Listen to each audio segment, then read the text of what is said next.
জি দর্শক, আমি তরিকুল ইসলাম তারেক এমটিভি থেকে যুক্ত হলাম আপনাদের সাথে। আমি এখন যে জায়গাটি অবস্থান করছি আশুলিয়া জিরানি বাজারে 3 রাস্তা ঠিক মেন পয়েন্টে আমি এখন দাঁড়িয়ে আছি।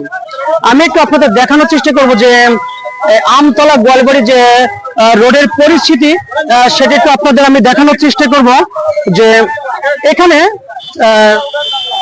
24 ঘন্টায় আসলে যানজট লেগেই থাকে। এখানে যে ছোট ছোট সিএনজি গুলো রয়েছেন এবং অটোরিকশা রয়েছে বা সিএনজি অটোরিকশা, ইজি বাইক যাকে বলা হয়, তারা আসলে প্রতিটা সময় এখানে যানজট সাথে জড়িত থাকেন। আমি আপনাদের একটু দেখানোর চেষ্টা করবো যে এখানে আরেকটি রোড দিয়েছেন যেটা চান্দুরা যে রোডটি, সেটাও আমি একটু দেখানোর চেষ্টা করবো আপনাদের। ঠিকই একই অবস্থা। এখানে অনেকবারই আমরা জানতে পেরেছি যে এই ব্যাপারে ব্যবস্থা নেবে, আসলে কি ব্যবস্থা নেবে সেটা আমাদের জানা নেই, সেটা এখন আমরা জানতেও পারি নাই। আর যে রোডটি আপনারা দেখতে পাচ্ছেন আসলে এখানে জিরানি বাজারে ঠিক একটি মেন পয়েন্ট যাকে বলা হয় 3 রাস্তার একটা মেন পয়েন্টে, এই পয়েন্টে যে যেখানে গাড়ি রাখার কথা সেখানে না রেখে যে রোডটি আপনারা দেখতে পাচ্ছেন, সেই রোডের পরে ইজি বাইক অটোরিকশাগুলো সেখানে অবস্থান করেন। এদেরকে কেউ কিছু বলতে গেলে অনেক সময় তারা কোনো কারোর কথা শুনতে চান না বা কারোর কথা মানেন না, এমনটা আমরা জানতে পেরেছি। আমরা এখন চলে যাবো আসলে সাধারণ জনতার কাছে। এখানে অটো সিএনজি যারা আছে এরা তো রাস্তা ব্লক করে রাখে, দেখেন অবস্থাটা দেখেন রাস্তা।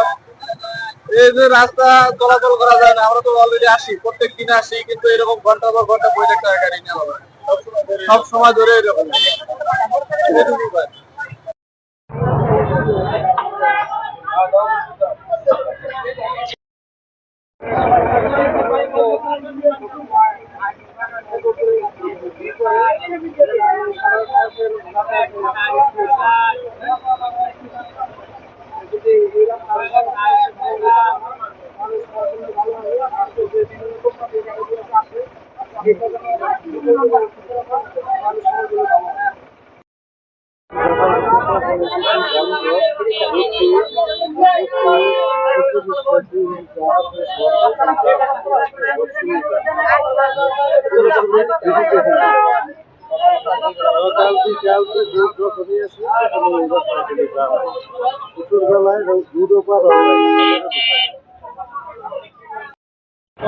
এখানে সবসময় জন্য এই যানজটটা অটো এইগুলো আছে, বড় বড় যে কোম্পানি গাড়িগুলো এগুলো আছে, ড্রাইভার পারে না এখান থেকে, শুধু এই অটোগুলোর জন্য অটোগুলো যেখানে সেখানে আগ্রহ করে দিতে যানজটটা যায় কিছু বললেও মধ্যে চলাফেরা যাতায়াত করা খুব কষ্ট। অটো অথবা ভ্যান আরো যাবতীয় ট্রাক যে রাস্তা দিচ্ছে, এই রাস্তা কিন্তু জনগণের হয় না, কাভার হয় না। এই রাস্তার কারণে আমরা যাতায়াত করা খুব কষ্ট হয়ে যায়। কিন্তু